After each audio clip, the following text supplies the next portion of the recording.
Desde hace más de 3 décadas, la normalización de los procesos electorales en América Latina evidencia que la región ha recuperado la democracia y cuenta con el apoyo de sus ciudadanos. Las elecciones libres y competitivas son indicadores de buen desempeño en la valoración procedimental de la democracia. Sin embargo, si nos fijamos en indicadores de contenido o de resultado, esto es, la respuesta pública a los problemas colectivos o el ejercicio de los derechos civiles y políticos, la valoración sobre la calidad de la democracia arroja un balance menos positivo y con importantes desafíos. Y en la identificación de esos factores causantes de tales deficiencias, el clientelismo es identificado como uno de los males. Pero, ¿qué es el clientelismo y por qué sigue siendo un fenómeno político relevante en la etapa de la consolidación democrática en América Latina? Podemos definir el clientelismo como un modelo de competición política que se caracteriza por la asignación selectiva de bienes públicos que los políticos llevan a cabo para maximizar sus probabilidades de reelección. De la arbitrariedad e inclusividad de la receptividad de los políticos a los intereses de la ciudadanía va a depender la naturaleza más o menos particular de la representación. Por tanto, el clientelismo es una manifestación de la llamada política particularista en la que se promueven y agregan intereses selectivos. ¿Y cómo abordar el estudio del clientelismo desde la ciencia política? Pues la ruta de análisis deberá contemplar la incidencia tanto de variables institucionales, partidistas y sociológicas que tienden a boicotear la vocación universal de la representación y predisponen a la ciudadanía a la competición clientelar, es decir, variables de la oferta y variables de la demanda. De esta manera vamos a concebir el clientelismo como un fenómeno político y social y no como un fenómeno económico o cultural, tal como hacían los primeros trabajos heredados de la antropología política y que consideraban el clientelismo como eso que ocurre en los países pobres, con esos pseudociudadanos que se resisten a salir del amparo de su patrón y que acabaría con la modernidad. Pero como vemos, esto no ha sido así. ¿Y cómo medir el clientelismo en nuestros trabajos de investigación? Pues para hacer el diagnóstico de nuestra variable dependiente, de nuestro problema de investigación, podemos acudir a las encuestas tanto de élites, de ciudadanos, de expertos, que suelen preguntar sobre la frecuencia de este tipo de intercambios y ver su evolución en el tiempo. O también podemos fijarnos en una política pública concreta. Por ejemplo, en el caso de la política social, hay toda una serie de trabajos que estudian el auge de los programas focalizados de asistencia en detrimento de la provisión universal de la política social. Y según estos estudios, el uso partidista de los programas de transferencias condicionadas estaría reforzando la relación patrón-cliente en países como México o como Honduras. Pasamos ahora a hacer un repaso de las posibles variables explicativas, variables independientes, desde el lado de la oferta. La primera de ellas tiene que ver con el momento de la burocratización. ¿Por qué es importante?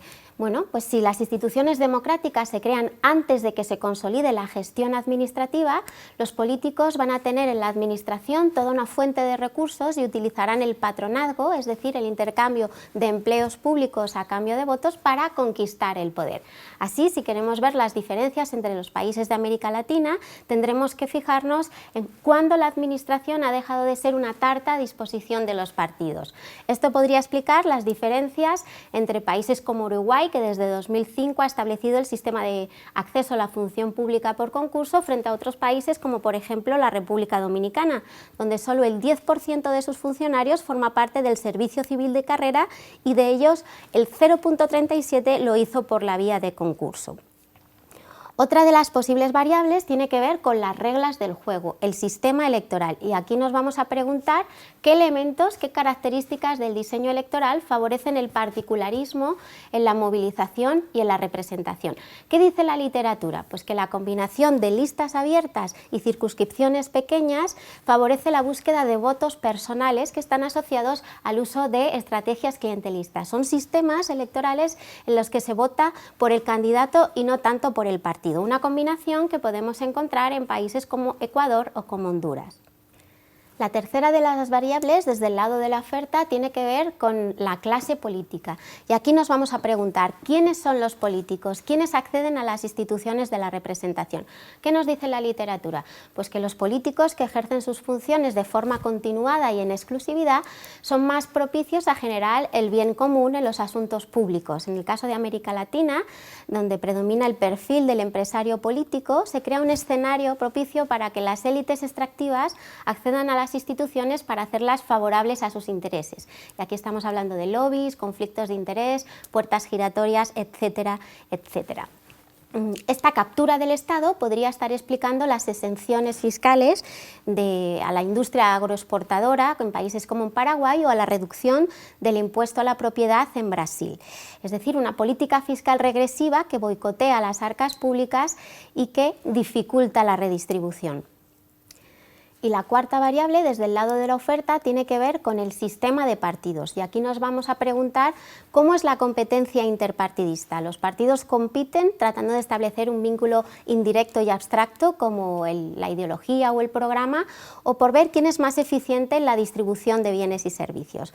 ¿Qué nos dice la literatura? Pues que cuanto menor es el vínculo ideológico y programático y mayor la competitividad, mayor es la probabilidad de ofertar bienes particulares. Si queremos conocer cuál es la naturaleza del vínculo entre ciudadanos y políticos, la encuesta Élites Parlamentarias de la Universidad de Salamanca permite identificar aquellos vínculos más ideológicos como El Salvador, más programáticos como en Chile o más personalistas como en Panamá. Un dato: en 2010 el 10% de los legisladores uruguayos consideraba muy importante prometer o entregar bienes o empleos públicos en su circunscripción para conquistar el voto, frente al 87% de los legisladores hondureños que lo consideraban muy importante para acceder al poder. Todos estos son indicadores de cuál es el contenido del mandato de representación. Viene una promesa particularizada frente a una promesa más universal relacionada con las políticas públicas. Y hasta aquí algunas de las posibles variables explicativas desde el lado de la oferta. Vamos a ver entonces las variables desde el lado de la demanda. Este es el escenario de la variable cultura política que nos acerca al estudio del capital social y su relación con el funcionamiento de las instituciones. Una de nuestras preguntas puede ser ¿cuáles son los límites a la acción colectiva? ¿Por qué es tan importante conocer cómo es la estructura social de la cooperación en el país? Pues porque la atomización del interés de clase y del activismo civil dificulta la concertación social y genera múltiples actores de la acción corporativa. Un ejemplo, en República Dominicana el tipo predominante de sindicato es el sindicato de empresa, no el de oficio o de actividad. De esta manera, los líderes sindicales no son representantes de la clase trabajadora del país, sino conseguidores mutualistas de beneficios de club. Así tenemos un escenario de más de 1000 sindicatos y entre sus méritos haber conseguido el salario mínimo más bajo de la región latinoamericana. Y un dato sobre la concertación laboral.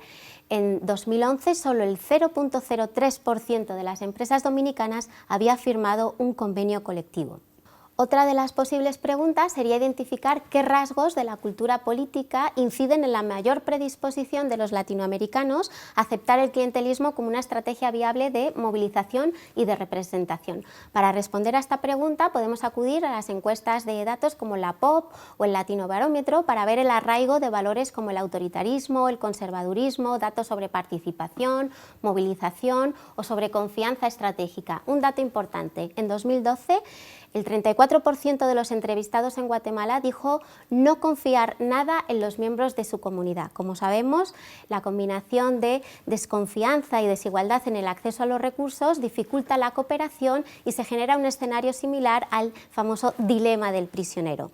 Por tanto, todos estos condicionantes, tanto de la oferta y de la demanda, van a incidir en la inclusividad de los resultados democráticos, en la mayor o menor naturaleza particularista de la representación política en América Latina. Muchas gracias.